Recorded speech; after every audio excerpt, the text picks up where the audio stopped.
Assalamualaikum warahmatullahi wabarakatuh. Bismillahirrahmanirrahim. Alhamdulillahi rabbil alamin.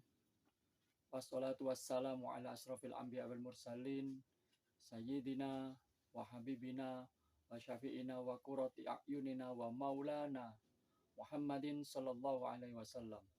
Amma ba'du. Pada pembahasan bab 7 kali ini, yaitu tentang cacat bagi penyantap riba. Jadi di sini pembahasan tentang buruknya riba. Allah Subhanahu wa taala berfirman di dalam surat Al-Baqarah ayat 275, Bismillahirrahmanirrahim. Alladzina ya'kuluna riba la yakumuna illa kama yakumul ladzi yatakhabbatuhu syaitanu minal massi. Dzalika bi annahum qalu innamal bai'u mithlur riba wa ahallallahu al-bai'a wa harramar riba. Yang artinya orang-orang yang menyantap harta riba tidak berbeda dengan tegaknya orang gila yang sempoyongan seperti setan. Itulah sebabnya mereka berkata, jual beli itu tidak beda dengan riba. Padahal Allah Subhanahu wa taala telah menghalalkan jual beli tetapi melarang adanya riba. Surat Al-Baqarah ayat 275.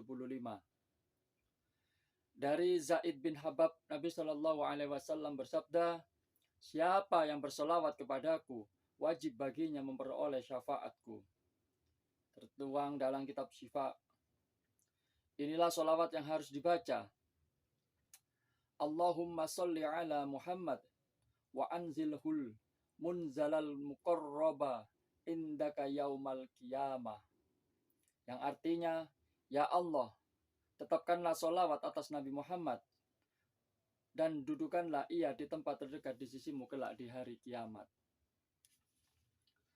Dari Abu Hurairah radhiyallahu an, Nabi Muhammad sallallahu alaihi wasallam bersabda, yang artinya hak Allah Subhanahu wa taala kepada 4 macam manusia tidak memasukkan mereka ke surga ataupun memberi rasa nikmatnya, yaitu 1. Peminum arak, whisky dan yang sejenisnya. 2. Penyantap harta riba dan yang sebangsanya. 3. Perampas harta anak yatim yang tiada kebenaran alasannya. 4. Pendurhaka ayah ibu atau menyakiti berani menentang atau membiarkan mereka di masa lanjut. Hadis riwayat Al-Hakim.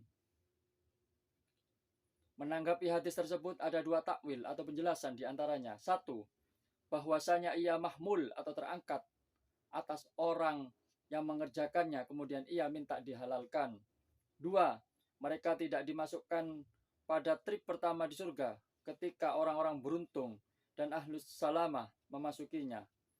Dan sementara ada yang diskors tidak masuk surga pada trip awal, namun pada trip berikutnya boleh masuk surga.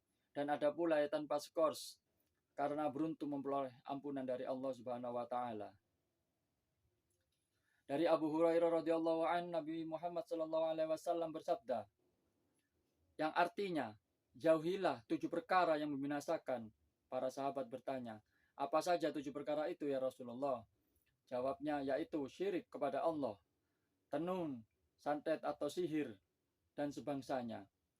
Membunuh jiwa manusia tak bersalah yang jelas dilarang oleh Allah Subhanahu wa taala.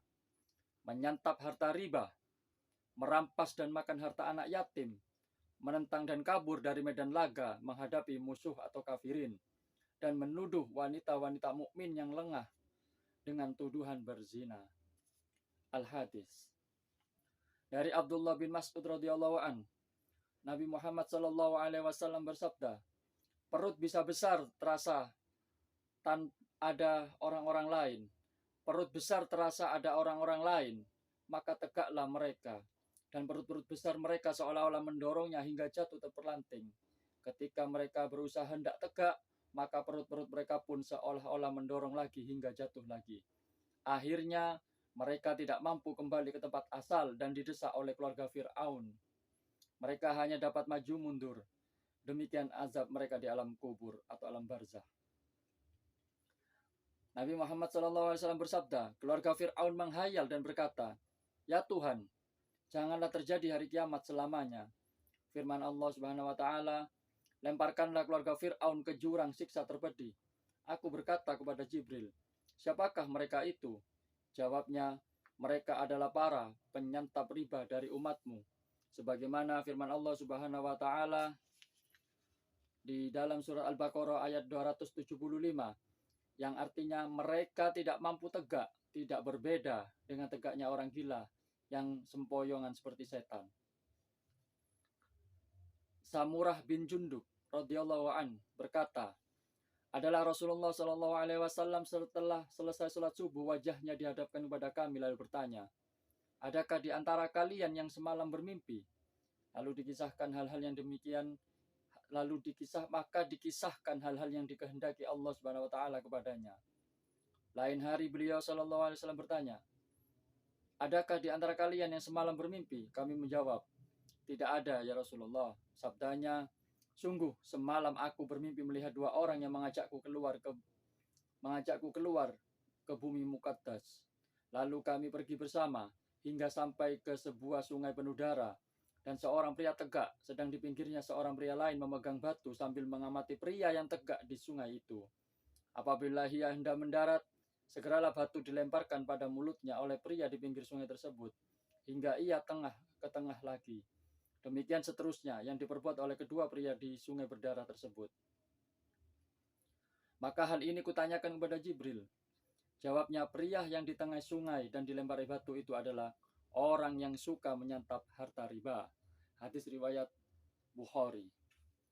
Dari Jabir bin Abdullah radhiyallahu an berkata, yang artinya Rasulullah Shallallahu Alaihi Wasallam telah mengutuk orang yang suka menyantap riba, yang memberi santapan dari uang riba, pencatat dan pemeriksa harta riba. Hadis riwayat Muslim.